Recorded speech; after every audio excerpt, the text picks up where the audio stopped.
Ya,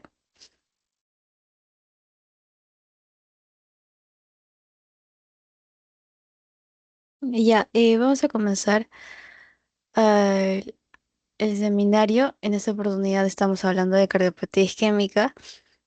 Vamos a ver qué aspectos son importantes en esta patología, muy preguntable y muy preguntada, porque cardio en sí es un tema muy como bonito y siempre sirve la base de la fisiopatología como en todos los temas de medicina, ¿no?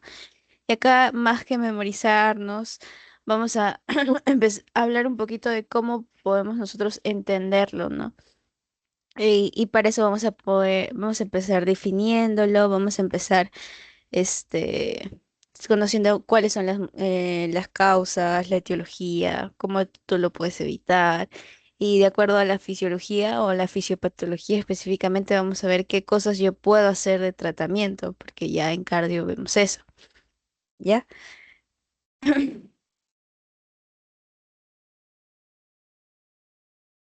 Muy bien.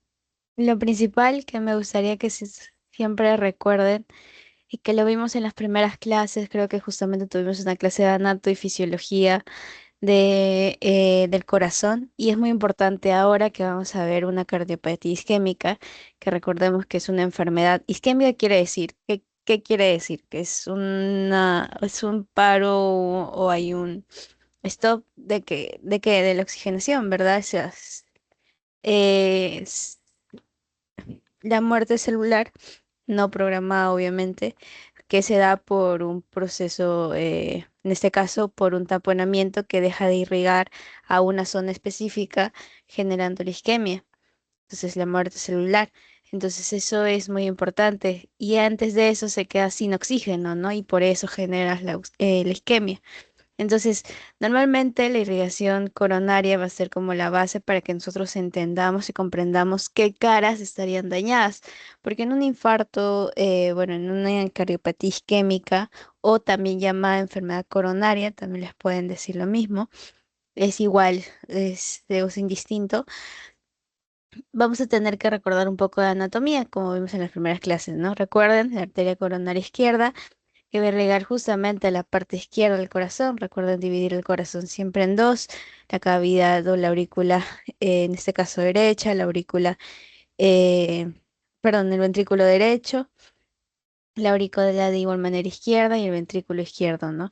Entonces siempre recordemos que la arteria ascendente anterior va a irrigar la cara anterior de mi corazón y si esta es la más frecuentemente que va a generar isquemia, entonces eso es también importante que recordemos.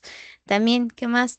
La arteria coronaria derecha, que como se dan cuenta, irriga la mayor parte de la aurícula derecha, por lo tanto también se le conoce como una irrigación al sistema eléctrico del corazón.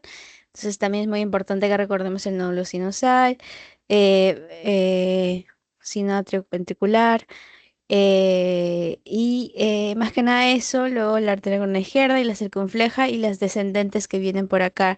Detrás de la circunfleja hay una descendente, ¿no? Que irriga la cara posterior, que también tiene que hacer. Esta circunfleja es como un collar que le ponen a la aurícula izquierda para que lo pueda irrigar.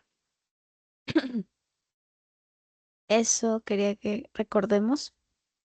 Y ahora sí, basándonos específicamente al tema de cardiopatía isquémica,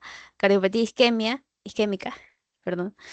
Normalmente lo que va a pasar acá es que va a existir un desequilibrio, como todo en nuestro cuerpo en realidad, cuando no está en hemostasis, cuando no hay un equilibrio específico, eh, ¿qué hay? Hay un desequilibrio por consecuencia, ¿no? ¿Y esto qué pasa? ¿Qué consecuencias trae? En la cardiopatía isquémica específicamente o enfermedad coronaria, el desequilibrio de esto va a tener uno expresado a través de una mayor demanda de oxígeno y por consecuencia tú vas a tener un menor aporte de oxígeno para tu cuerpo. ¿Qué quiere decir con esto, Yanira? tú necesitas oxígeno para que tus células sigan funcionando, para que se pueda dar el inotropismo positivo, para que se pueda dar el cronotropismo, para que se pueda dar la contractibilidad, inotropismo. No se olviden qué es inotropismo, qué es cronotropismo, también es importante que lo recuerden. Eh, entonces, es muy importante que recordemos que para que se haya ese funcionamiento de manera normal de mi corazón, necesita oxígeno, necesita células. Las células necesitan oxígeno para vivir. Entonces, ¿qué pasa si por A o B se ha obstruido mi irrigación justamente acá, en alguna parte de esta? No sé, se obstruyó justamente la arteria descendente anterior, que es la parte más, la que más se obstruye. Y deja sin irrigación a todo esto. Es justamente lo que pasa en la cardiopatía isquémica. Necesita oxígeno esa parte de acá, esta parte de acá, el azul que estoy tratando de señalar. Necesita oxígeno, pero no va a poder tenerlo. ¿Por qué? Porque hay un menor aporte de oxígeno.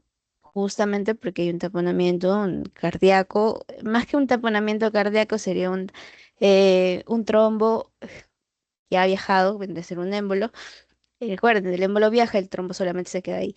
Entonces, que ha viajado y está obstruyendo el canal o la luz, en este caso de las arterias, ¿no?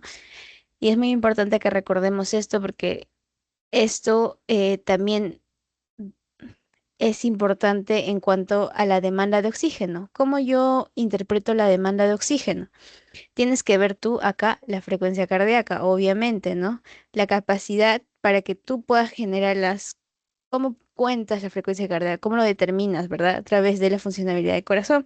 Y obviamente, por consecuencia, vas a tener que ver que la demanda de oxígeno va a depender bastante de la contractibilidad que tenga mi corazón. Que recuerden que la contractibilidad viene a generar la bomba, o sea, gracias a que tu corazón genera la contractilidad, va a llegar a a tus otras partes, bueno, al pulmón, y luego que se vaya a otras partes de tu cuerpo, el oxígeno y todos los nutrientes que necesita, o bueno, el oxígeno específicamente, ¿no? Luego, ¿qué más tienes que recordar? La precarga, que específicamente es un retorno venoso, entonces también la poscarga, que vendría a ser una resistencia a la eyección. Todos esos términos ya nos tenemos que tenerlo así, súper claro. Entonces, si existe un desequilibrio de todos esos términos que les dije, frecuencia cardíaca, contractibilidad, precarga o poscarga, me va a generar una mayor demanda de oxígeno. O sea, si ustedes se dan cuenta, la demanda de oxígeno va a depender bastante de cómo esté funcionando mi corazón o si está obstruido o no. También, si hay un aporte de oxígeno, ¿a quién o sea, a quién se atribuye este aporte de oxígeno? O sea, ¿por qué yo tengo oxígeno en mi corazón y en todas las partes de mi cuerpo? Y es lógico, ¿no? Gracias a quién tengo oxígeno? Al flujo sanguíneo coronario y al flujo regional del miocardio. Gracias a eso tiene este oxígeno, tiene aporte de oxígeno a mi corazón.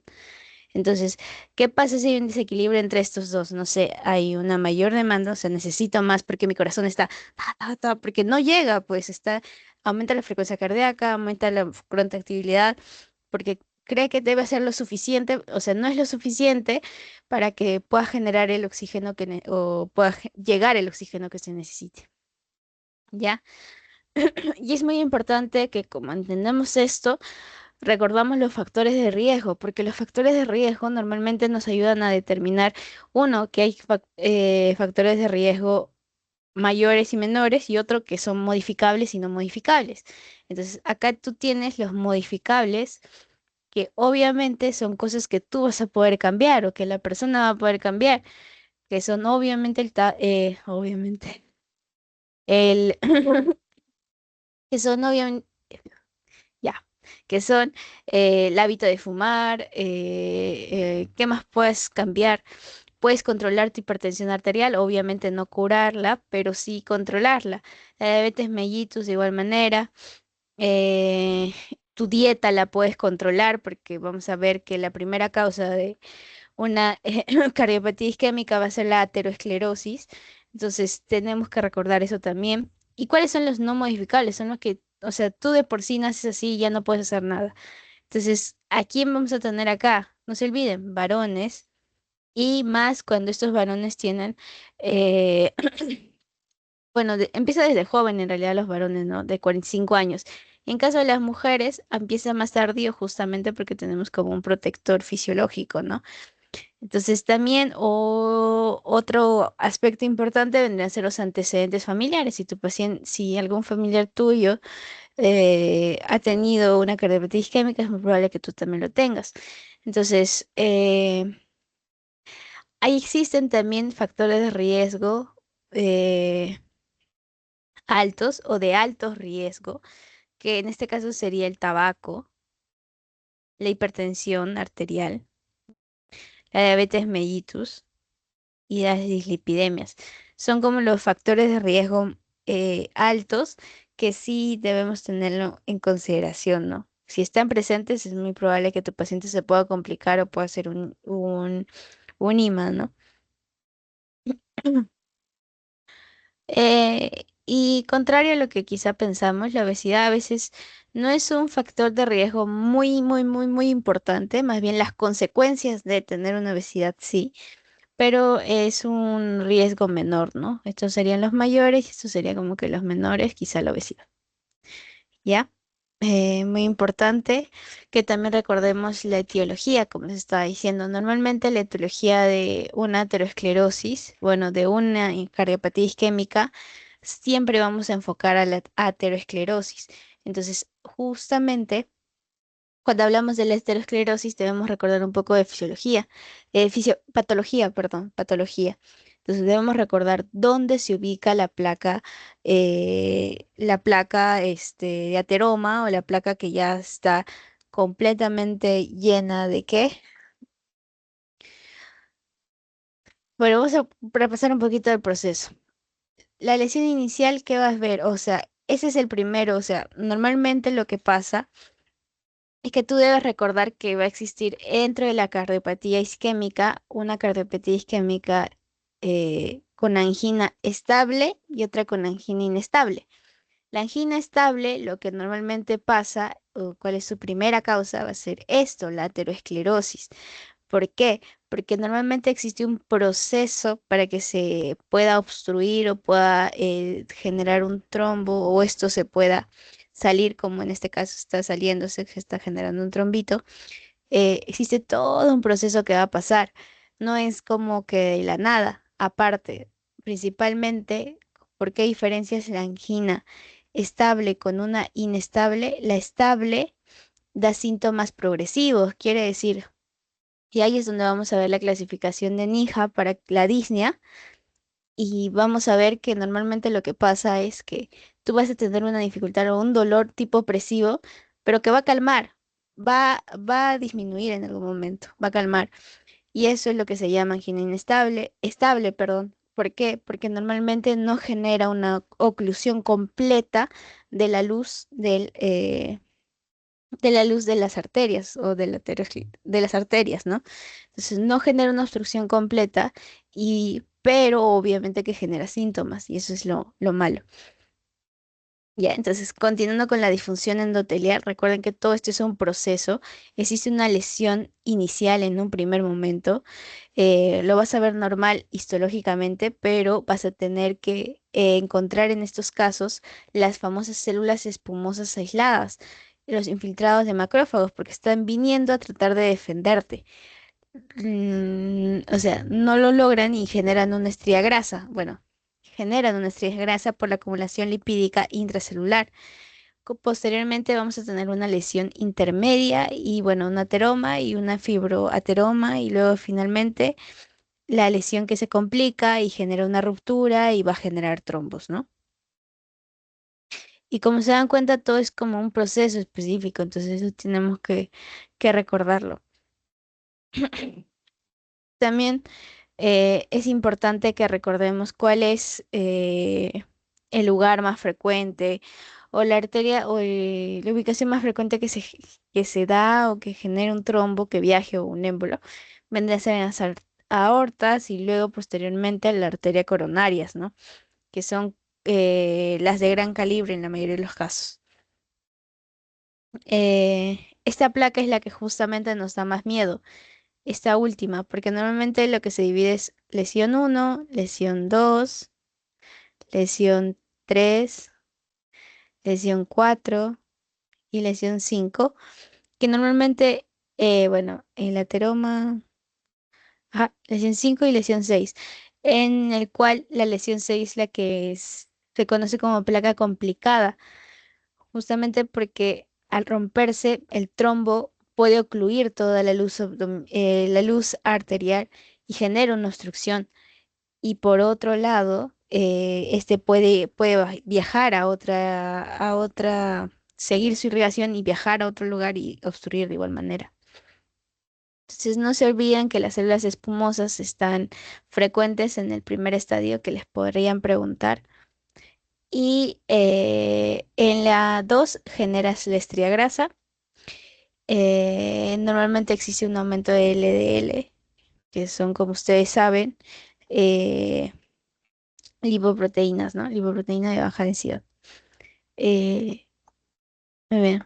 Entonces, cuando nosotros hablamos de la cardiopatía isquémica, no solamente vamos a referirnos a una enfermedad aterosclerótica. Ya saben que ustedes que se genera un acúmulo de la estrella grasa. ¿En qué capa? Eso es muy importante. Eso sí lo mencioné. Pero en la capa íntima, uy, en la capa íntima se genera el acúmulo de la placa de ateroma, ¿no? Que les podrían preguntar también. Las causas, tenemos un vasoespasmo de tipo coronario, genera una alteración de microcirculación coronaria. Recuerden que el vasoespasmo de tipo coronario es muy frecuente en pacientes jóvenes, ¿ya? En pacientes jóvenes y que son adictos, adictos a la cocaína. ¿Ya? Y normalmente ellos vienen por, bueno, intoxicaciones, vienen con midriasis. Y el vasoespasmo coronario, tipo coronario que nos presentan es la de Prince Metal. ¿Qué es lo que se da o pues, es muy característico que les puedan poner, quizá les puedan poner, quizá no? Entonces, Prince Metal, que es un vasoespasmo de tipo Prince Metal, coronario, en jóvenes adictos a la cocaína. ¿Qué pasa en la alteración de microcirculación, que es otra de las causas que puede generar una cardiopatía isquémica? Eh, Ya su mismo nombre menciona que es una alteración, es decir, fallan los receptores específicos que tú puedes tener para generar la contractibilidad, en este caso la vasodilatación, o sea, la adenosina. Recuerden, actina, miosina generan Fa, se unen, vamos a hacer vamos a unirnos, vamos a salir, vamos a unirnos, vamos a salir, pero esta unión y eso genera la contractilidad de las células miocárdicas, ¿no? Entonces, es muy importante eso y recordemos que si esto falla, genera una isquemia y por lo tanto no va a haber como alguien que regule el tono del corazón, no va a haber quien genere esto, ¿ya? Fisiopatológicamente hablando, es muy importante que entendamos la cardiopatía isquémica, porque normalmente la cardiopatía isquémica debemos empezar diciendo que hay una situación normal. Pero ¿qué pasa? Existe una disminución de la demanda o justamente lo que hemos visto, un desequilibrio entre la demanda y el aporte de oxígeno. Entonces, la demanda y el aporte de oxígeno no están bien, por lo tanto generas un desbalance entre los dos. ¿Y cuáles son las causas? La contractibilidad y todo ello que hemos visto, lo que les estaba tratando de explicar fisiopatológicamente hablando. ¿Qué pasa si hay una isquemia de tipo hemodinámica, es decir, un aumento de la demanda? Es por una dimensión ventricular, sistolia ventricular, la presión de la sistolia ventricular, una perfusión, un aumento de la presión de perfusión. Lo que yo quiero que ellos queden acá, más que leer todo esto, es que uno, deben recordar que la cardiopatía isquémica va a empezar porque existe una reducción del flujo coronario. Obviamente, ¿no? Si tú estás obstruyendo algo, no vas a dejar pasar, como tú en la cola del metropolitano, o sea, hay mucha gente y no puedes pasar, es lo mismo. No puede pasar el oxígeno para que puedas irrigarlo a todos lados. Entonces, al obstruirlo, obviamente va a haber una reducción del flujo coronario, es decir, menor aporte de oxígeno a todos los lugares que necesites, específicamente en este caso, en esta parte de acá, porque generas una obstrucción. ¿Ya? Y esta reducción de flujo coronario puede ser breve, puede ser crónica, puede ser completa, ¿ya? Si es breve y muy aguda, muy severa, lo que normalmente pasa es que se genere un miocardio de tipo aturdido, es decir, de la nada, ¡fum!, te cierro. Eh, Te aturdes, ¿no? Te molesta. Y esto da más que nada en las anginas de tipo inestable, porque son abruptas, son de un momento a otro. Pa. ¿Qué más? En cuanto a la hipoperfusión específicamente, que es otra reducción del flujo coronario, una hipoperfusión crónica que va a progresar.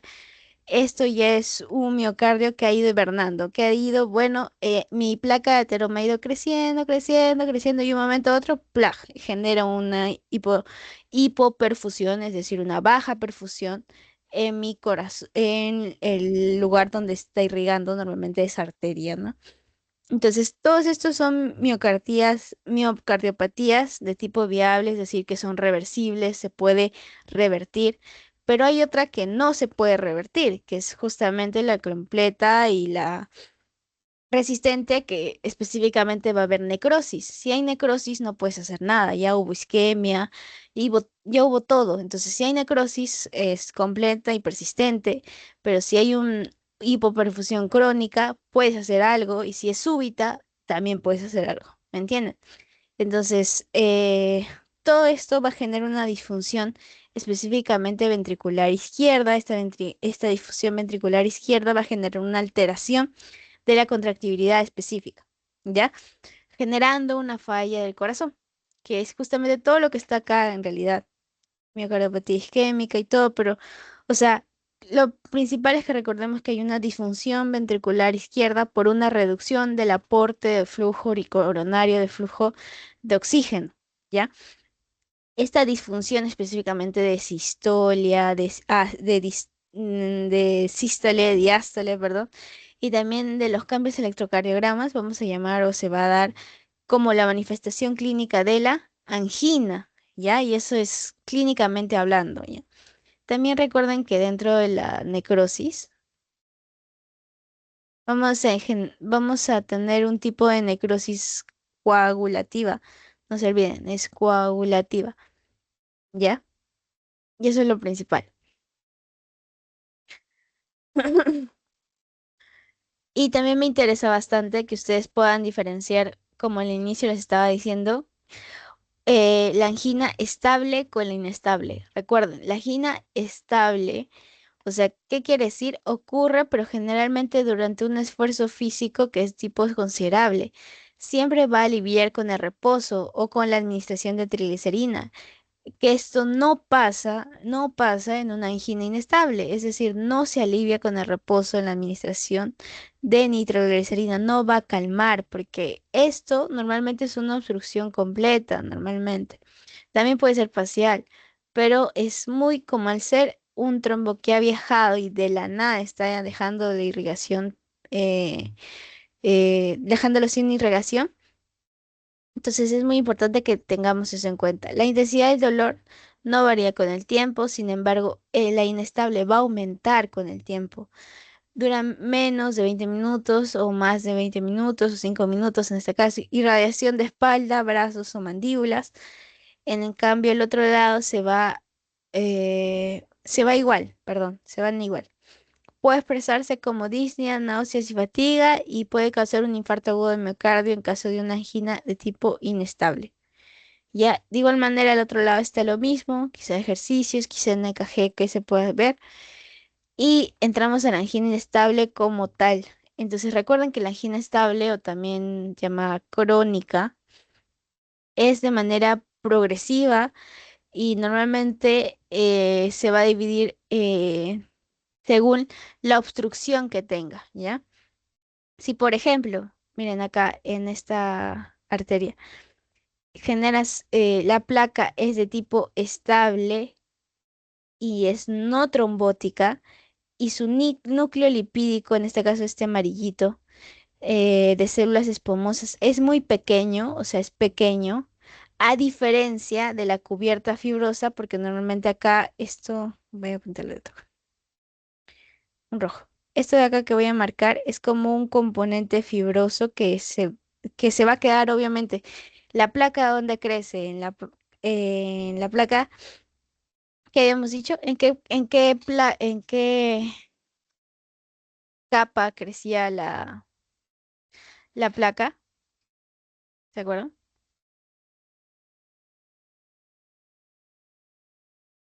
¿En la El íntima? arte, ajá, muy bien, en la íntima. Entonces, justamente por eso es muy importante recordar que al crecer en la íntima vamos a tener una capa superficial, una capa de tipo cubierta, tipo fibrosa, que si esta capa de tipo cubierta, fibrosa que estoy tratando de dibujar con el rojito, es gruesa, o sea, es gruesa como tal, es gruesa. En cambio, el núcleo lipídico es muy pequeño o no hay mucho de este. Eso es lo que denominamos una angina estable, porque uno, al ser crónica y quizá va a tomar tiempo de que o se pueda generar un trombo y todo eso, tiene que pasar tiempo, ¿no? Entonces, eso es lo que se denomina una angina estable. Y también es muy importante que lo definamos según la oclusión de la luz. Si está en más del 90% de oclusión de la luz, tenemos una angina al reposo. Pero si por A o B está en el 70% de oclusión de la luz, me refiero luz a esto, obviamente, vamos a tener que la angina va a ser de esfuerzo. Y acá, hablando de angina, en muchos casos a algunos pacientes diabéticos se le confunde la clínica, no le da, en pacientes diabéticos no siempre les da como un dolor en el pecho de tipo opresivo, que es lo característico de una cardiopatía isquémica. No, lo que normalmente pasa es que, se me fue la idea que estaba tratando de decir.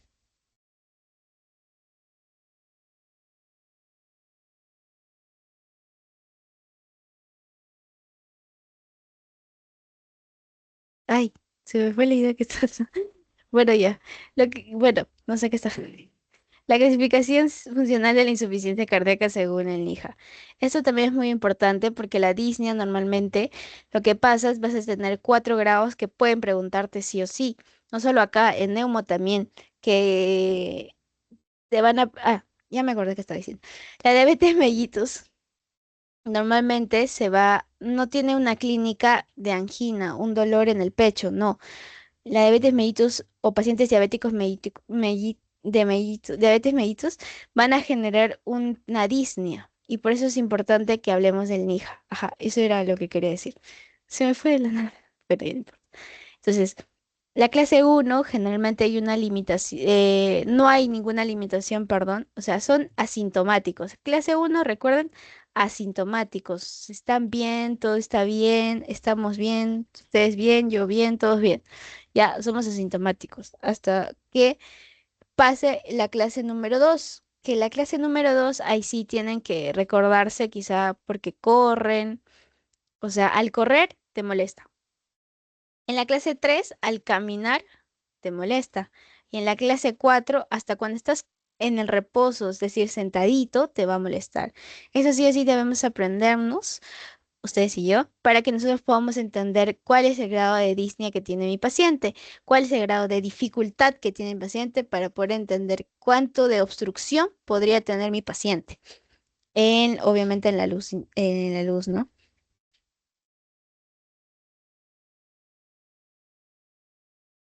Porque también es importante esto porque justamente el grado de estenosis y el grado de isquemia me va a dar la clínica y la clínica obviamente se va a presentar si existen estas condiciones, ¿no? Si está en reposo, si está al caminar o hacer actividad física, si solamente al correr y todo ello tenemos que recordarlo bien, ¿ya? Entonces no se olviden, uno, asintomático, tú y yo. Dos, correr o subir al primer piso y ya tiene una alimentación ligerita de hacer la actividad cotidiana. En cambio, la 3 es solamente caminas si te duele, menos de un piso, o también se llama moderada en cuanto a la limitación de la actividad cotidiana. También tenemos que ver mínimo en reposo, que es el 4. Sí me interesa también que entiendan la clínica, porque normalmente la clínica va a ser en relación a la fisiopatología. Sí, recuerden que la angina estable es, no les dije la definición, pero es predecible y reproducible. ¿Qué quiere decir predecible y reproducible? Obviamente tu paciente con un aumento de bueno, un paciente dislipidémico te va a generar tiene un factor de riesgo, un paciente que consume tabaco, un paciente que tiene diabetes mellitus mal controlada, un paciente con hipertensión. Estos normalmente van a generar van a ayudar a poder completar los factores de riesgo, pero lo que voy es que la definición específica es que es de la angina estable, es predecible y reproducible a un cierto nivel de esfuerzo y este, por consecuencia, va a aliviarse. O sea, se va a aliviar con reposo y nitroglicerina, que también es muy importante que recuerden. Ya más adelante vamos a ver por qué se utiliza todo esto. Normalmente la duración es de menos de 20 minutos, que también lo deben anotar.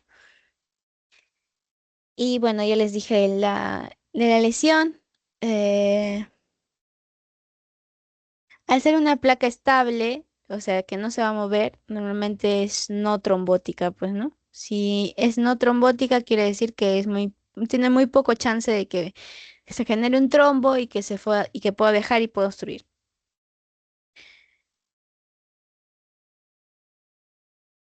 Entonces, ya vamos a hablar sobre la clínica específica de la angina estable. Tenemos un dolor de tipo opresivo, que es un dolor en el pecho de tipo opresivo, muy importante que recuerden, que tiene ubicado en la región precordial, que no cambia ni en la postura ni en la respiración, es decir, que tú te pones una posición y calma, no, es constante. eh, y no va a calmar ni si te cambias de posición ni si tienes una diferente respiración. También es muy importante que recordemos las zonas de irrigación.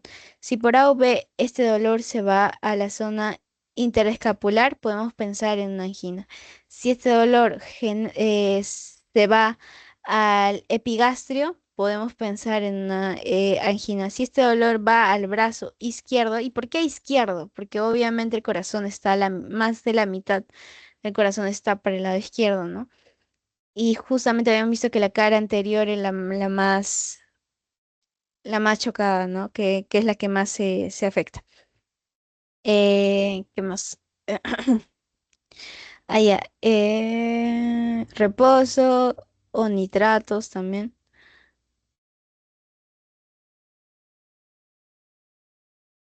Es muy importante, aparte de diferenciar la gina estable con la inestable, que recordemos las pruebas de esfuerzo, las pruebas que nos confirman una cardiopatía isquémica, una angina estable en este caso, ¿no?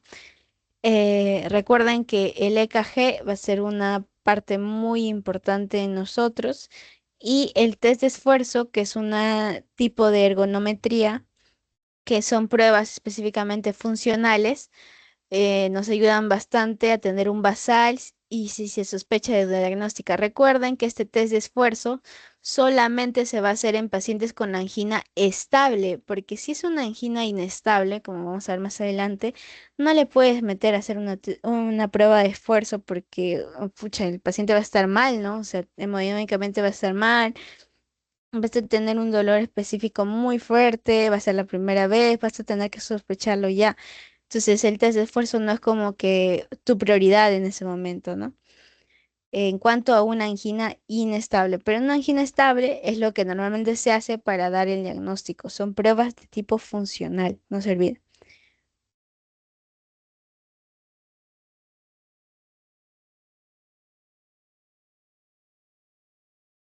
Ya, entonces, bueno, la clínica que hemos visto de Disney.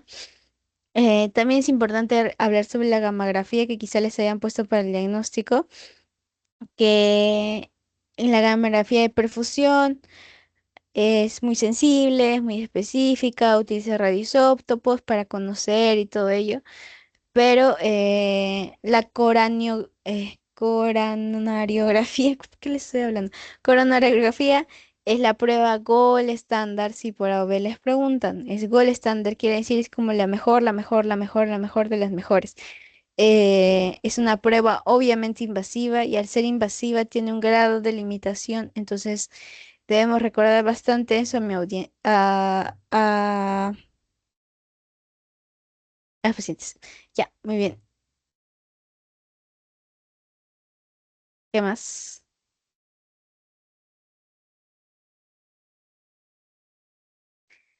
Ya. Esto también me parece muy importante acá que les puse en el EKG. En una cardiopatía isquémica, ¿qué pasa?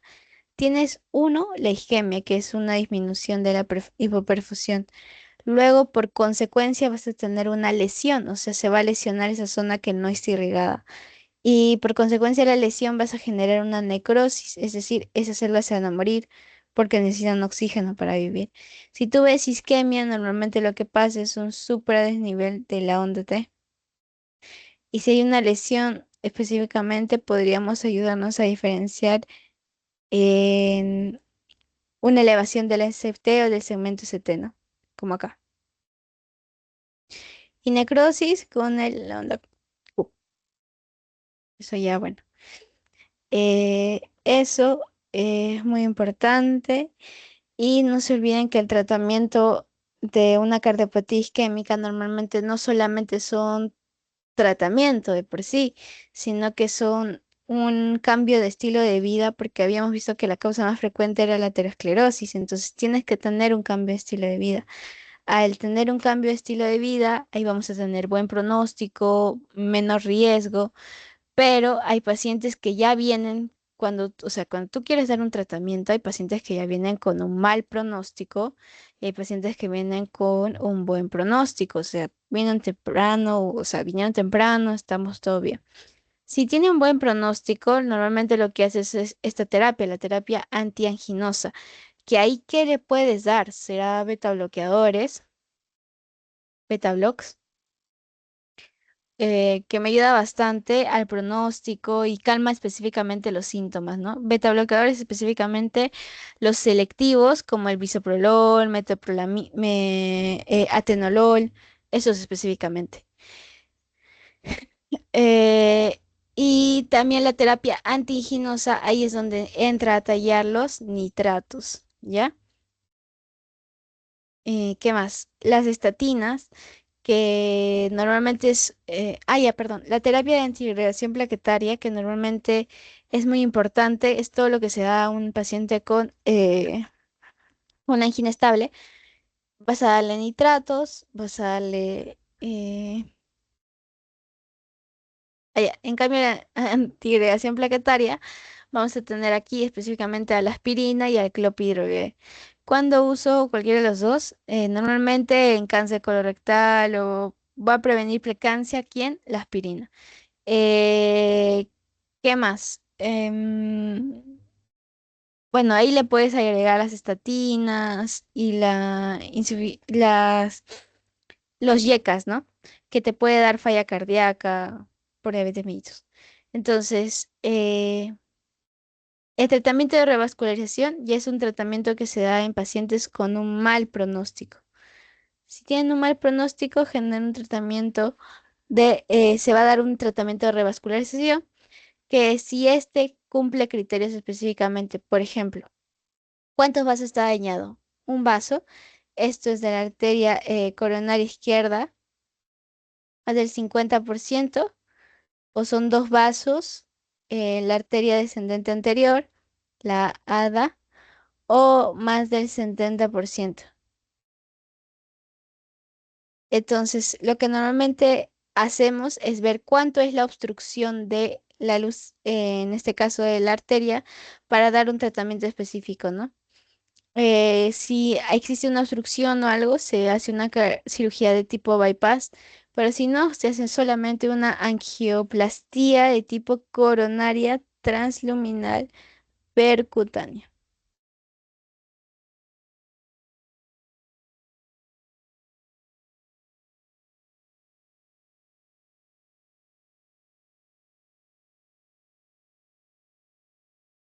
Ya. Entonces tenemos dentro de la revascularización, tenemos a la cirugía de tipo bypass y la angioplastia coronaria, que es específicamente, entran con un tipo ¿cómo decirlo? De una malla y lo expanden para que puedas pasar la luz luminal de manera normal, pero esto no es muy seguro, ¿ya? Entonces, ¿alguna duda sobre angina estable? Para entrar a hablar sobre la síndromes coronarios.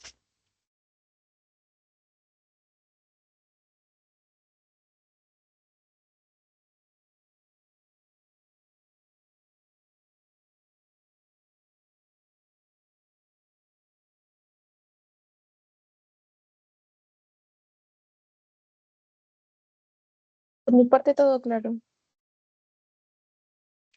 Ya, vamos a pasar por los síndromes coronarios. Y acá los síndromes coronarios sí me interesa bastante que ustedes entiendan que los síndromes coronarios o el Zika, también llamado es lo mismo, es lo que conocemos como placa inestable, ¿ya? Y estos específicamente son vulnerables, ¿ya? ¿Por qué son vulnerables? Porque justamente habíamos visto la luz, voy a tratar de dibujarlo. Esto es nuestra arteria, esta es la luz, o sea que está obstruyendo, y la capita que está ahí es muy delgadita. Esta capita es la capa fibrosa o la cubierta fibrosa que habíamos visto en la angina inestable, pero está delgada. A diferencia de la otra capa, de esta capa de acá tipo amarilla que estoy tratando de dibujar, que es el núcleo lipídico. Si se dan cuenta, este núcleo lipídico es mucho más grande que la cubierta delgada de la arteria. Entonces, esta condición hace o genera que se tenga un SICA, un síndrome coronario agudo, porque al tener muy poca cubierta, o muy poca, como una sabanita que lo cubre, se va a ir, se va a escapar. Entonces el trombo se va a generar un trombo y luego va a generar va a ir marchando un émbolo, ¿no? Entonces, eso es importante y también recordemos que si esto o el síndrome del Zika específicamente si tiene una oclusión de tipo parcial y tiene el trombo a base de plaquetas, estamos hablando de una angina de tipo o de un Zika sin elevación del ST. O sea, no se eleva el ST, que justamente está acá. S sin elevación del ST. Pero por el contrario, si hay un Zika específicamente de un Zika con una elevación del ST, es porque hay una oclusión total y hay trombo en la base de la fibrina, ¿ya? Eso debemos recordarlo, ¿ya?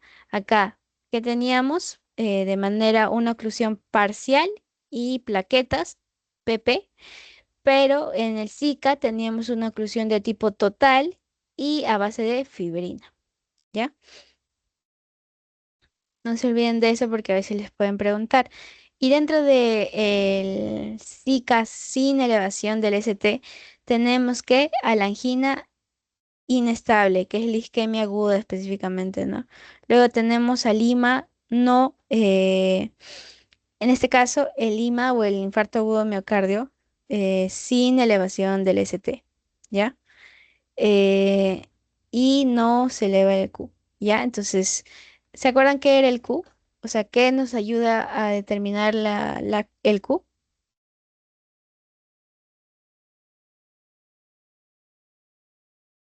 La onda Q, obviamente.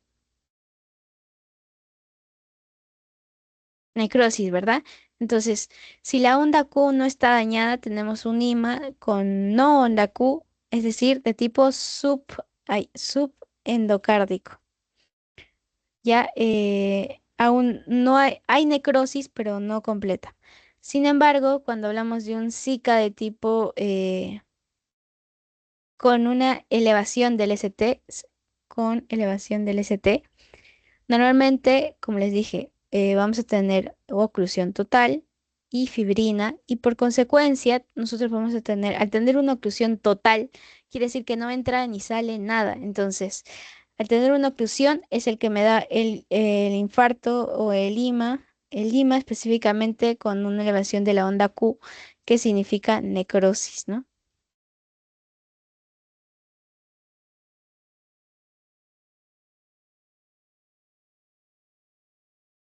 Muy bien, eso quería explicarles ahí. También quería explicarles,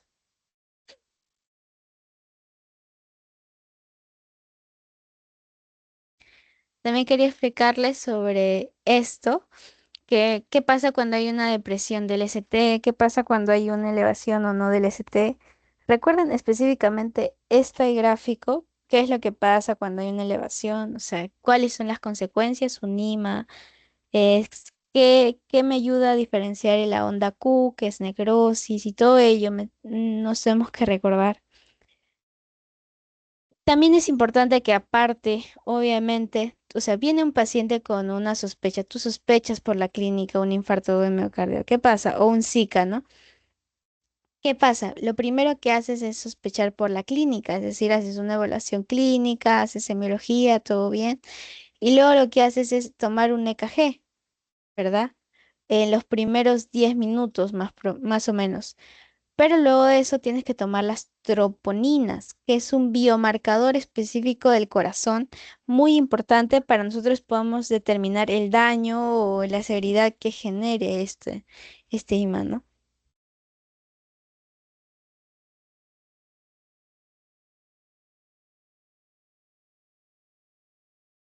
Muy bien.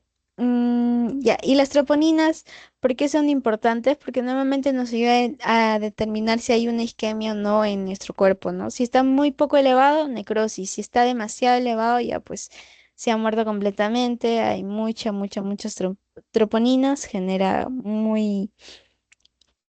Toda la pared del miocardio va a estar dañada. Mm, Muy bien. ¿Qué más? Ah,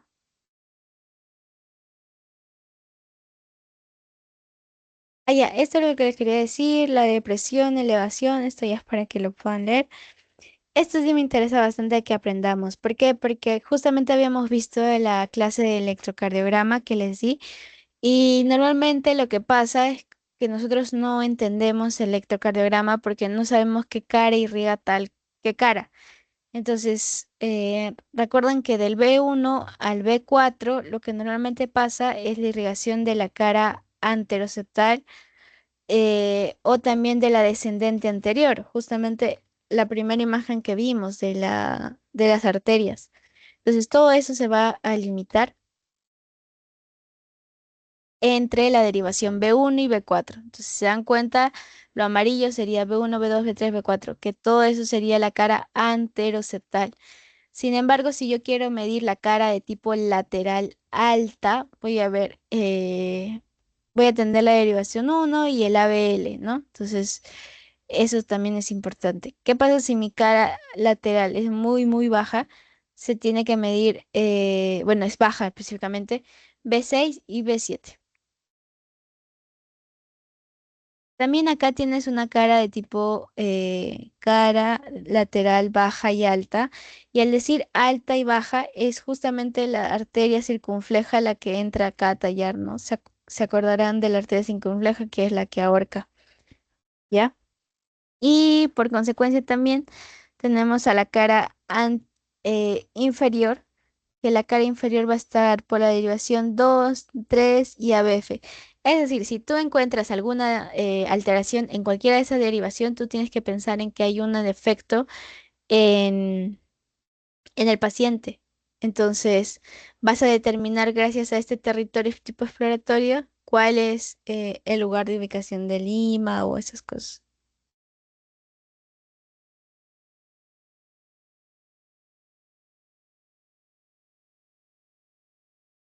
Muy bien, y acá hablábamos de los EKG, de tipo de caras y arterias, es lo más de lo mismo.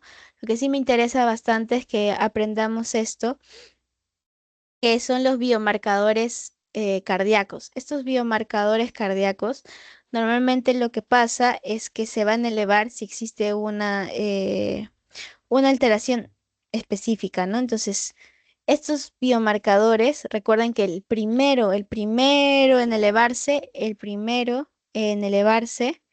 es la mioglobina. No se olviden de eso. También, al ser el primero, en la primera hora se eleva. Eh, el CK o el CPK MB, CK o CPK es lo mismo. Este tiene reinfartos, es decir, que ya tuvo uno y que está volviendo a tener otro reinfarto que, bueno, podría ser por una angina de tipo estable, ¿no? Podría ser.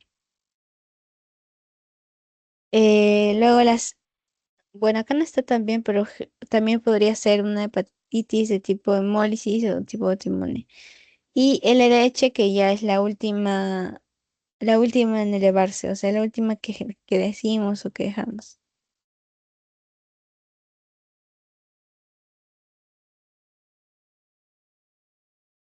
Ya, también muy importante que recuerden acá, en cardio, que las troponinas son el marcador de tipo completo que siempre se va a pedir para que tú te puedas determinar. Son muy específicas, entonces al ser muy específicas y muy sensibles, son muy importantes. Ya, troponina siempre pides, no se olviden, troponina siempre se pide troponina, que es, miren, si se dan cuenta, se eleva desde acá, desde 0 día y va disminuyendo poco a poco, a diferencia del uno y del 3 que vendría a ser específicamente otro tipo de, esto sería la troponina tipo IMA micro.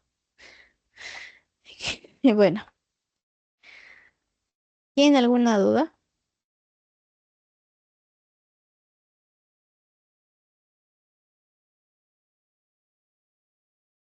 No se olviden de medir las troponinas siempre midan las troponinas siempre. Y también no cometer el error de si por algo tu paciente viene con un dolor, se calma y luego dice, bueno, ya me voy. No, no es así. En cualquier momento puede hacer un infarto, un IMA y la culpable, el culpable es ser tú. Entonces, es muy importante que tú midas las troponinas, que mantengas a tu paciente en observación mínimo 6 horas. Entonces, eso es parte del tratamiento que se da, ¿no? De manera inicial, le puedes dar nitroglicerina, aspirina, beta block, oxígeno, estatinas, dependiendo obviamente de la causa como esté viniendo, ¿no? Si tiene una alteración hemodinámica, vas a priorizar esa alteración hemodinámica, ¿no?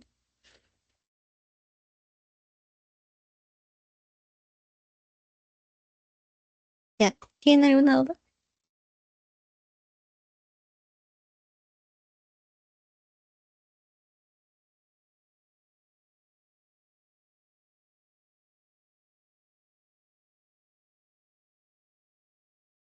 ¿No? Ya.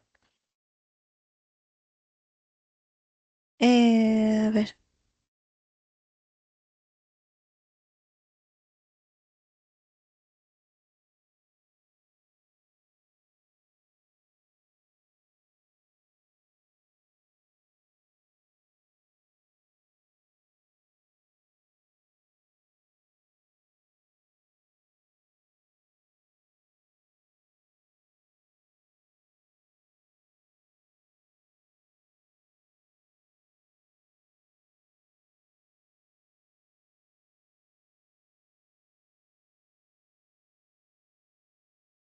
Muy bien, entonces les voy a pasar el post-test para que lo puedan resolver y también les voy a dar un tiempo para que lo resuelvan. Y,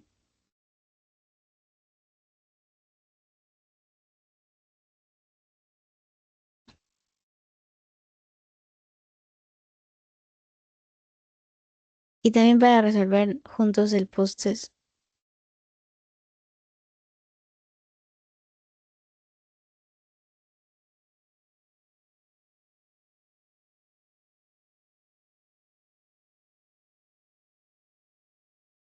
Y es para las 5:05 te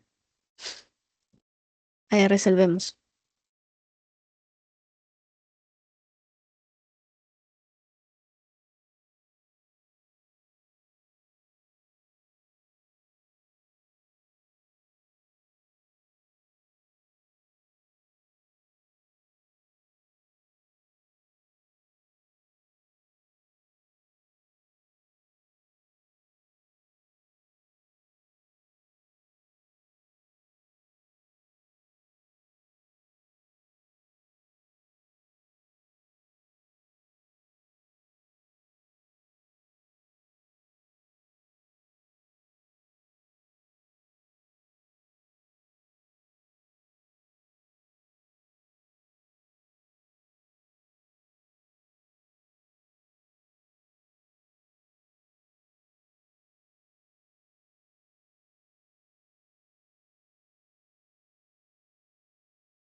Ya, muy bien. En el pretest y el post-test, que son las preguntas iguales, hicimos estas preguntas, específicamente EKG en cardiopatía isquémica, ¿cómo lo vemos?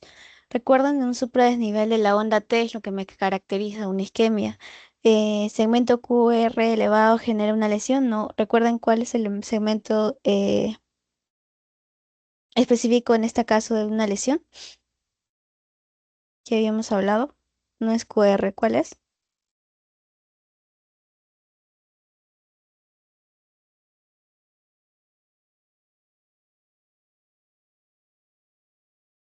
El segmento ST. Ujú, muy bien, gracias. Cemento ST. Y acá necrosis onda Q ausente, no, nada que ver. La onda Q está, pero con un supradesnivel. Son características de una angina estable. Bueno, eso sí o sí debemos conocer y diferenciarlo. Recuerden que el primer dolor de tipo progresivo que no calma con nitratos, esto es una angina inestable. Igual que la oclusión total y trombo a base de fibrina, que son inestables, ¿no? Pero esto, dolor de tipo opresivo retroesternal, que es muy genérico, pero es la que más se podría acercar a un estable, porque los otros no podrían ser una angina estable, estos ya son inestables completamente. Eh, Recuerden el trombo, que normalmente la base o la capa o la placa de ateroma, recuerden que en un... A ver, lo voy a compartir. Ahí está. Acá, acá esto les quiero compartir. Voy a compartir.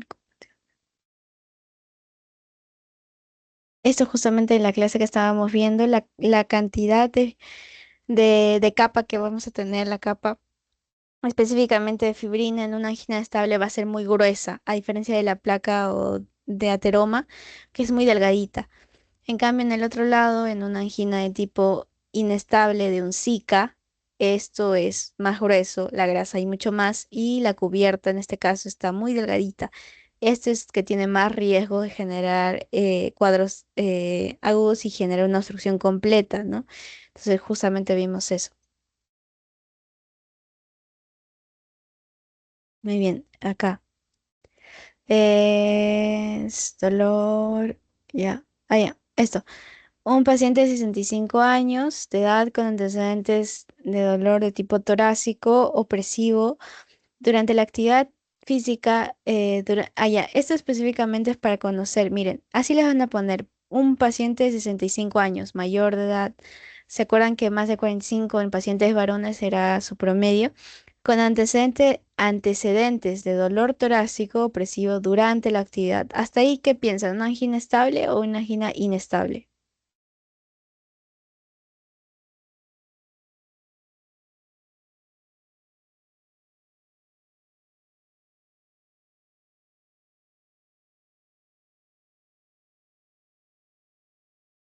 Si ya he tenido antecedentes anteriores de dolor tipo opresivo, lo que normalmente vamos a pensar es que es una angina de tipo estable, ¿no?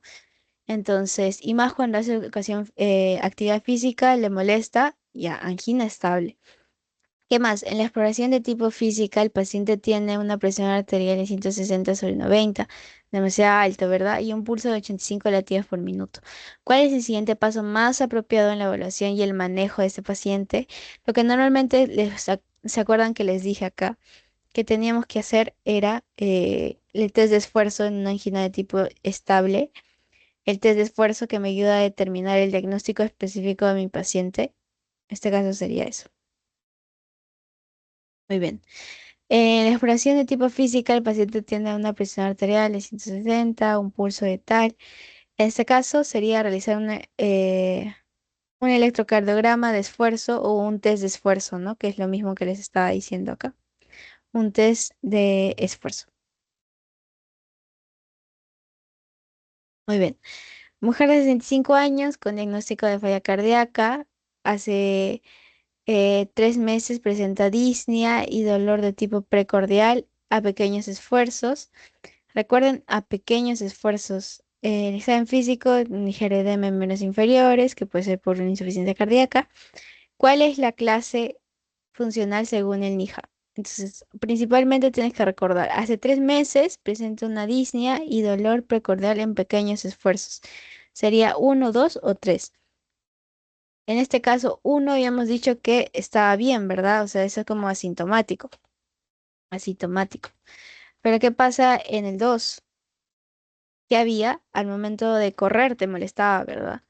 Y en el segundo, al momento de caminar era lo que te molestaba bastante. Y justamente caminar es un pequeño esfuerzo, ¿no? No creo que sea un gran esfuerzo caminar de manera general, ¿no? Y no te van a, o bueno, normalmente una pregunta como que ya, caminar le duele, ¿no? Es como pequeños esfuerzos o solamente cosas de la vida cotidiana le molestan y así. Ya, y el 4 obviamente ya es el más severo como está acá en esta tabla de Nija.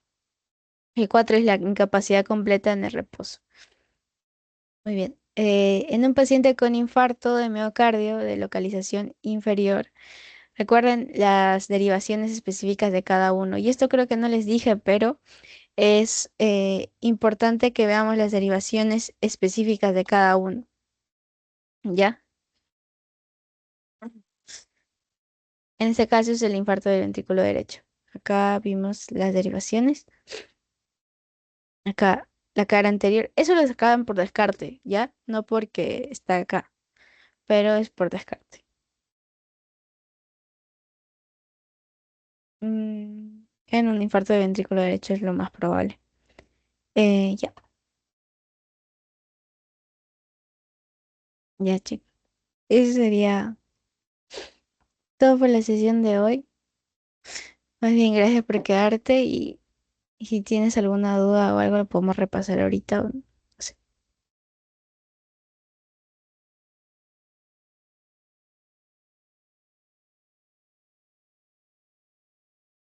Por mi parte todo ha quedado claro, gracias. Ya.